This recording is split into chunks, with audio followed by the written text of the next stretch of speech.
प्रदेश विशेषमा आज हामीसँग हुनेछन् मतदाता शिक्षा प्रभावकारी बनाउन आयोग र दल गम्भीर बन्नुपर्ने बदरमत घटाउन जोड।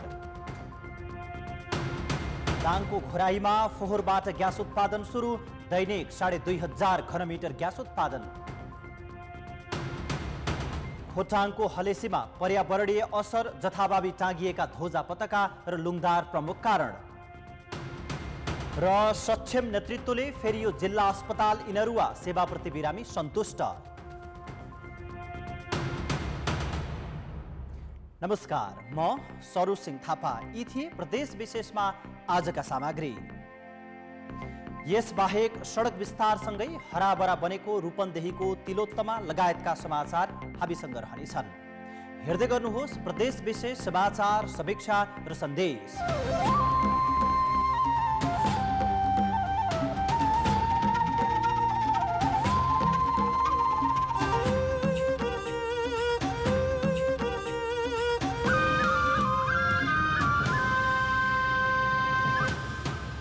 प्रदेश विशेष presented by Asian Paints।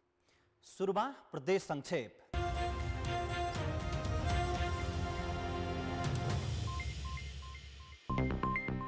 Bagmati प्रदेशमा सार्वजनिक सवारी साधन र ट्याक्सीको भाडा दरमा वृद्धि भएको छ। पेट्रोलियम पदार्थको मूल्य वृद्धिका कारण बागमती प्रदेशको श्रम, रोजगार तथा यातायात व्यवस्था मन्त्रालयको मन्त्री स्तरीय निर्णयबाट भाडा वृद्धि भएको हो। वृद्धि भएको भाडा नयाँ वर्षको पहिलो दिनदेखि लागू हुने श्रम, रोजगार तथा यातायात मन्त्रालयका सचिव नेत्र प्रसाद सुवेदीले बताए।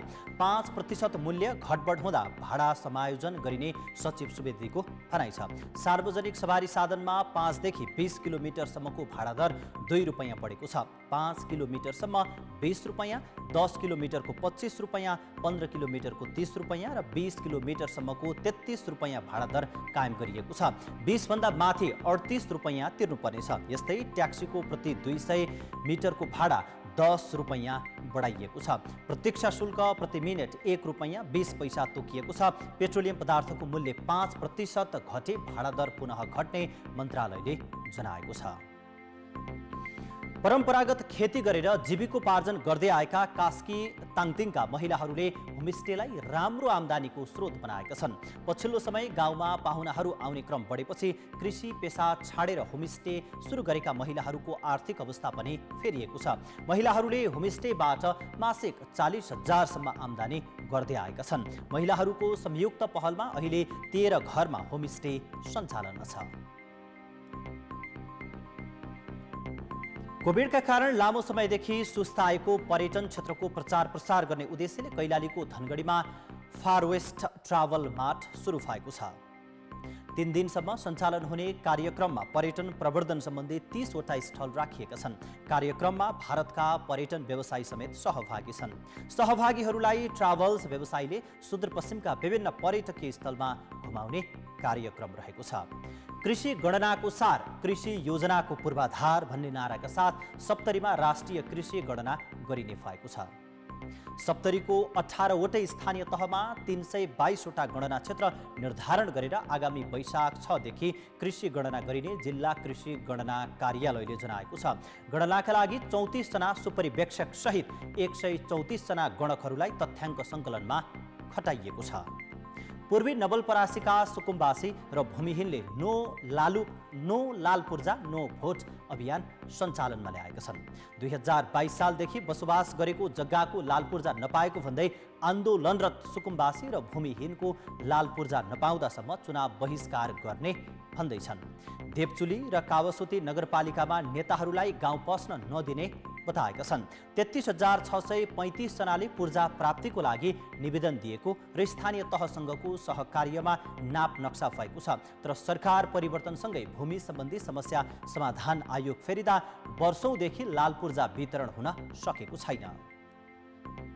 सुन चाँदीका गरगहना, तामा पित्तल चम्काइदिने भन्दै ठगी गरेको आरोपमा सिन्धुपाल्चोकको मेलम्चीबाट 2 भारतीय नागरिक पक्राउ परेका छन्।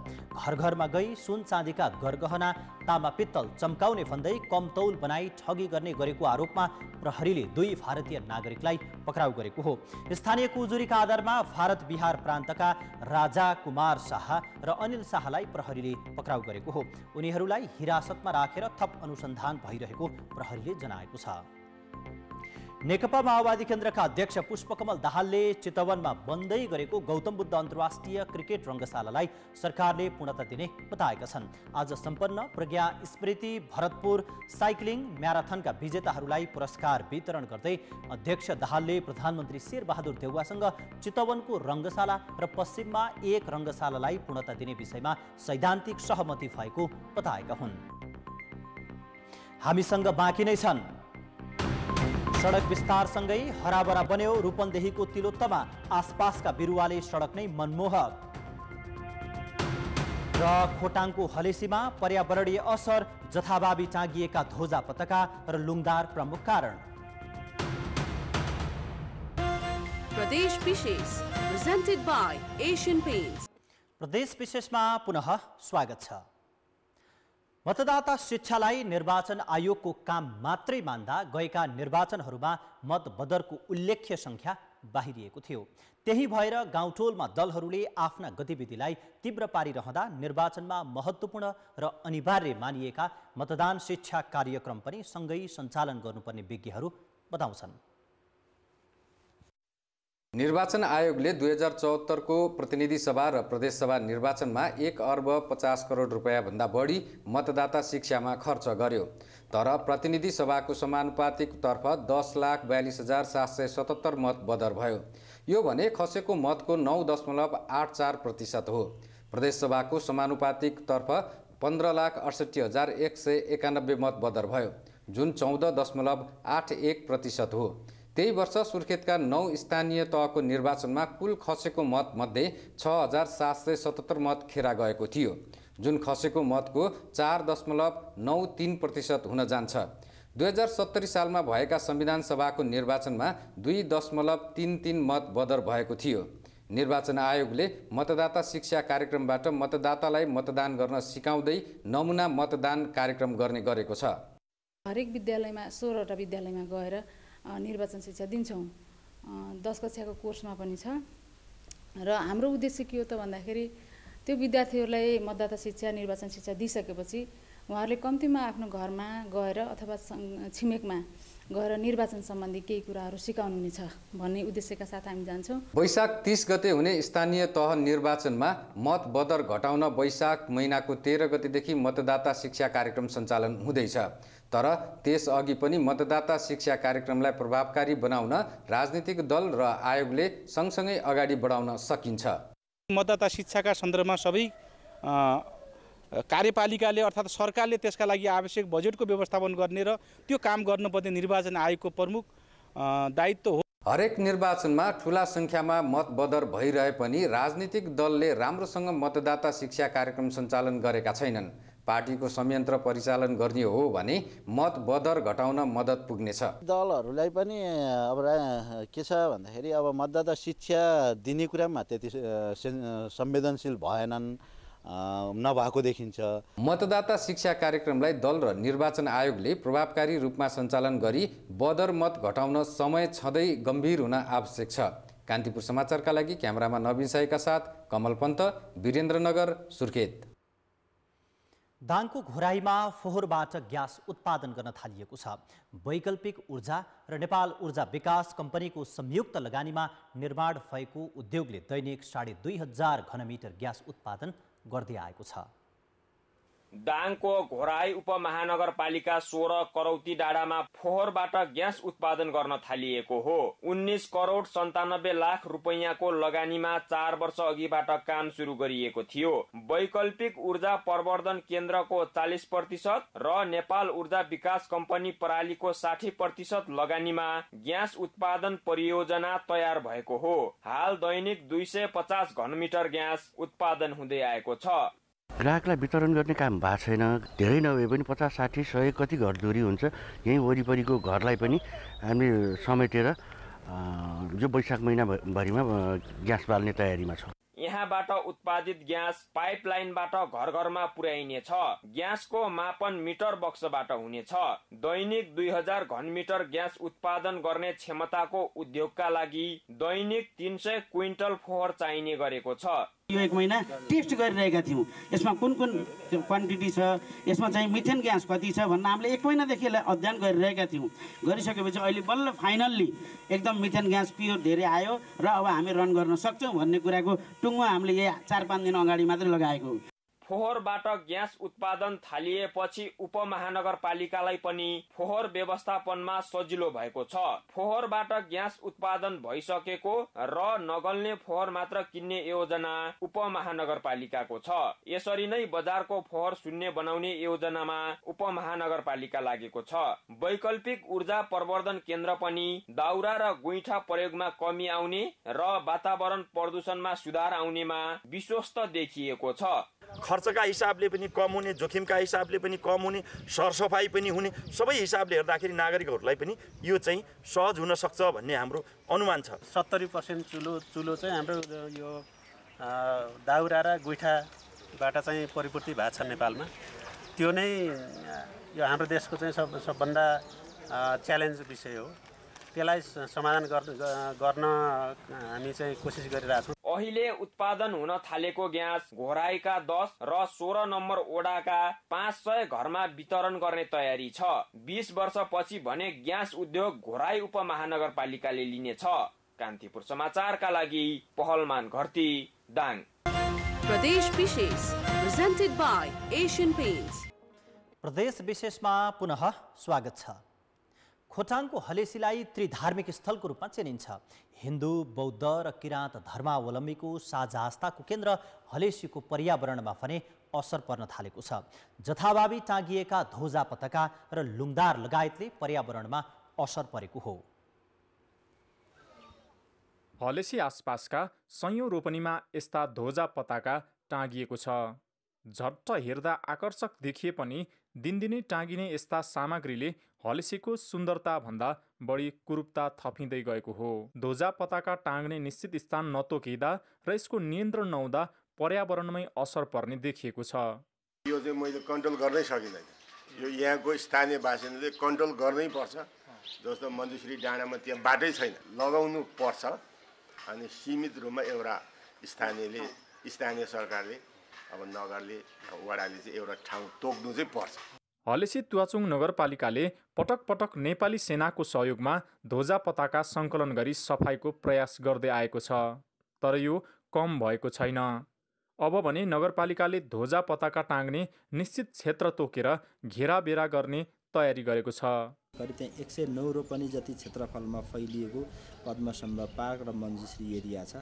त्यो एरियालाई हामीले कम्पाउन्ड गर्छौँ र निश्चित ठाउँमा त्यसले वातावरणीय पर्यावरणमा कुनै पनि असर नपर्ने खालको चाहिँ हिसाबले बौद्ध धर्मावलम्बीहरूले चाहिँ टाँग्ने, लुङदारलाई चाहिँ व्यवस्थित ढङ्गले टाँग्ने हाम्रो चाहिँ काम अगाडि बढिरहेको छ। हलेसीमा वर्षेनी हजारौं दर्शनार्थी पुग्ने गरेका छन्।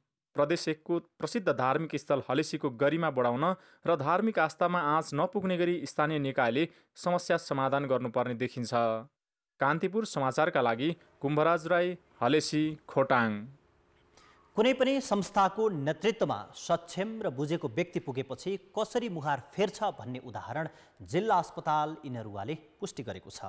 6 महिना अघिसम्म अस्त-व्यस्त रहेको यो अस्पताल अहिले बिरामीको रोजाइमा पर्न थालेको छ।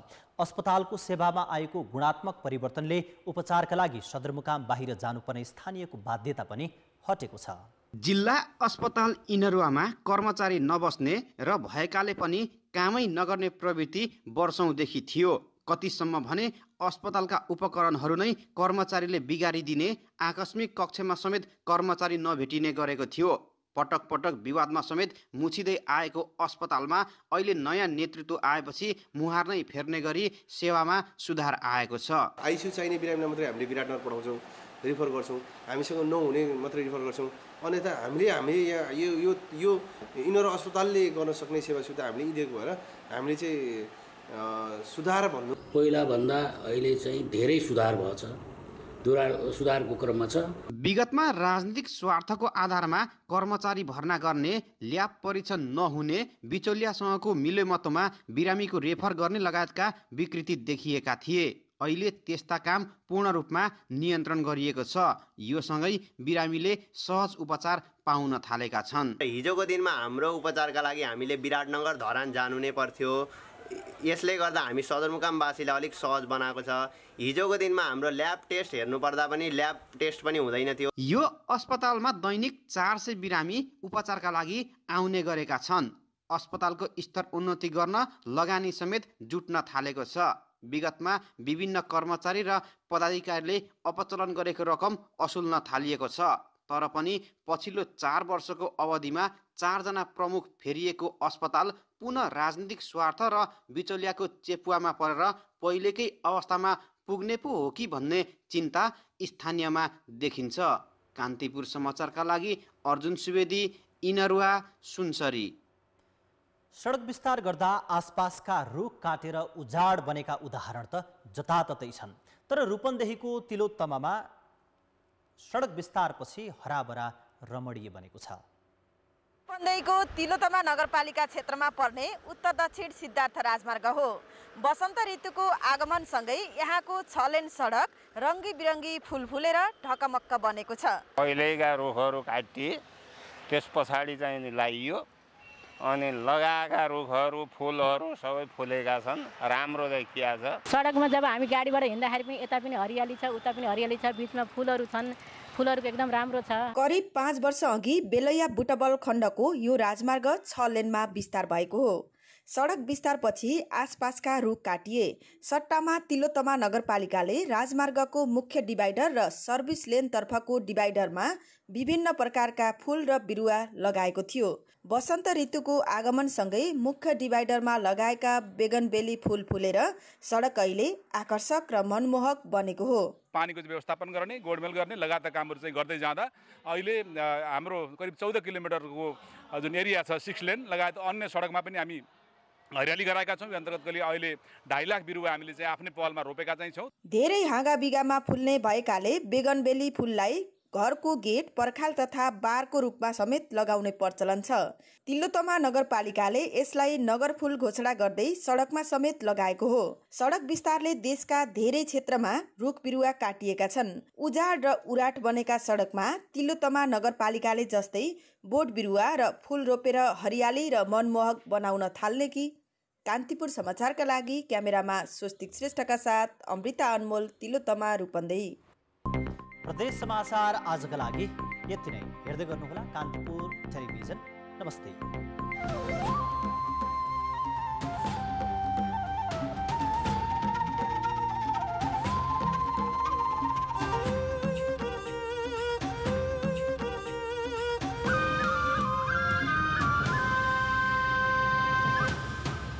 प्रदेश विशेष